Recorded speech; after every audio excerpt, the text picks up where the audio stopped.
Hello, welcome back. My name is Jay Oza. I'm the author of this book, Winning Speech Moments: How to Achieve Your Objective with Anyone, Anytime, Anywhere. Today I want to talk about an important job interview tip. And this has to do with when should you do a face-to-face interview with a potential employer.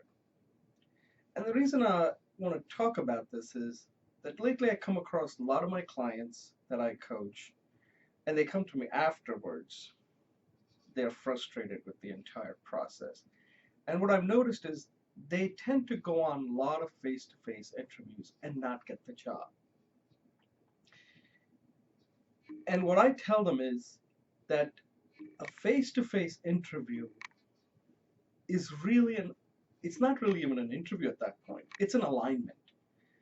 The interview should take place either on the phone or video. What you want to do in is what you want to do in that interview that I call it is to make sure that any outstanding questions that they have to potentially not even consider you, take care of that on the phone. Take care of that on the video. If they need to see you, definitely I encourage phone interview, video interview. Unless they tell you we have no real any additional question, any question that you can answer on the phone or on the video, that's when you should do it. That doesn't mean that you shouldn't eventually accept a face-to-face interview. But here's the thing. A face-to-face interview is your opportunity to close the deal. This is a sales situation. You're selling yourself. You gotta you gotta get the offer. You may not accept the job, but you gotta get the offer. If you don't care about the offer, don't waste your time. Stop the process right then and there. So if you decide to accept a face-to-face interview, you should at least be at an 80% that the company is likely to make an offer. And when you go there, you got to get that offer.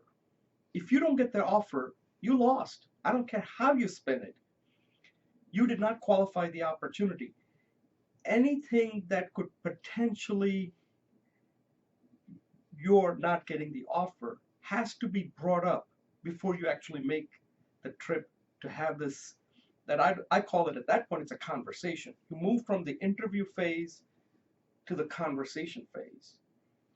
And that's what you want to have when you have a face-to-face interview. You want to have a conversation at that point.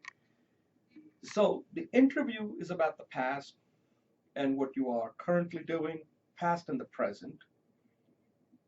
And conversation, face-to-face, is about the future.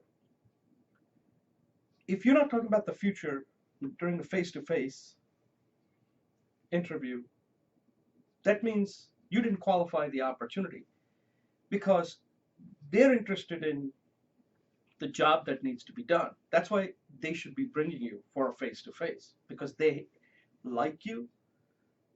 They don't have any outstanding question about your background, your experience.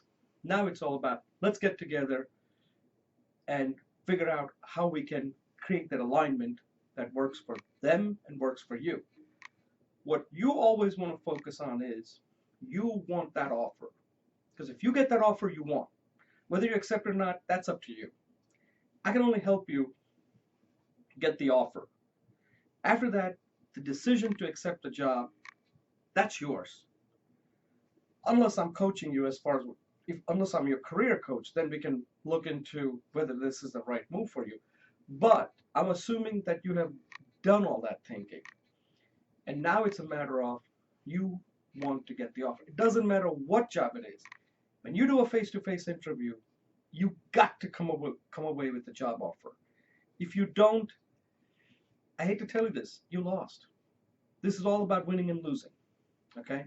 This is not about like, I just want to get some experience. I just wanted to get a feel for the company. No. When you go there, you're expending a lot of time, energy, and even money sometimes. You've got to come away with an offer. So let me just give you an example. I just knew somebody who recently interviewed for academic position, and this person came from a foreign country to interview with two institutions. He paid for his trip from the foreign country to come here, and then these two institutions paid for his ticket and hotel expenses while he was here. And he informed me just recently that he didn't get the job. And I was like really ticked off at him. I said, you made a trip all the way from there.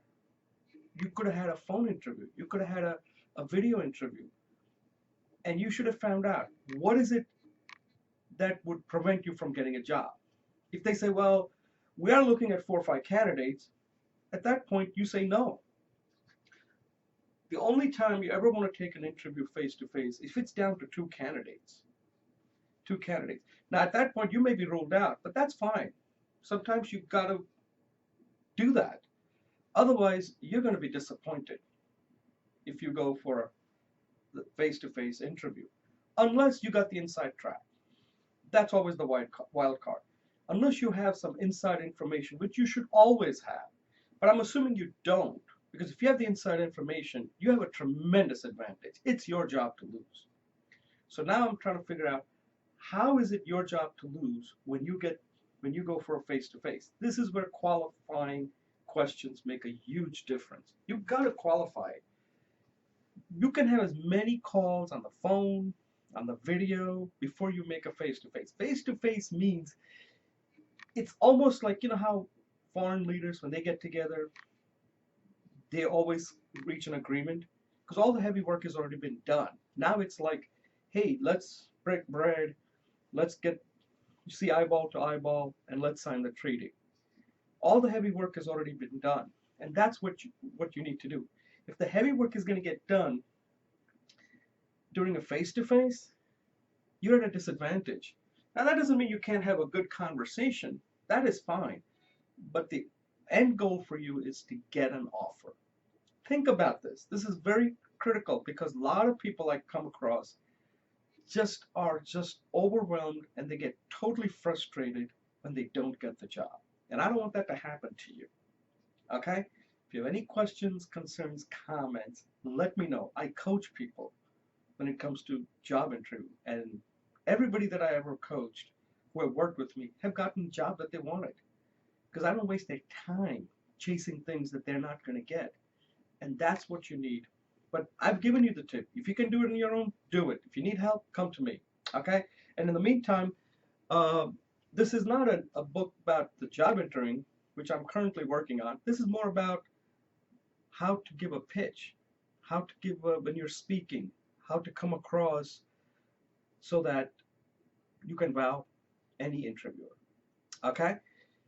My name is Jay Oza. Thank you for watching, and good luck.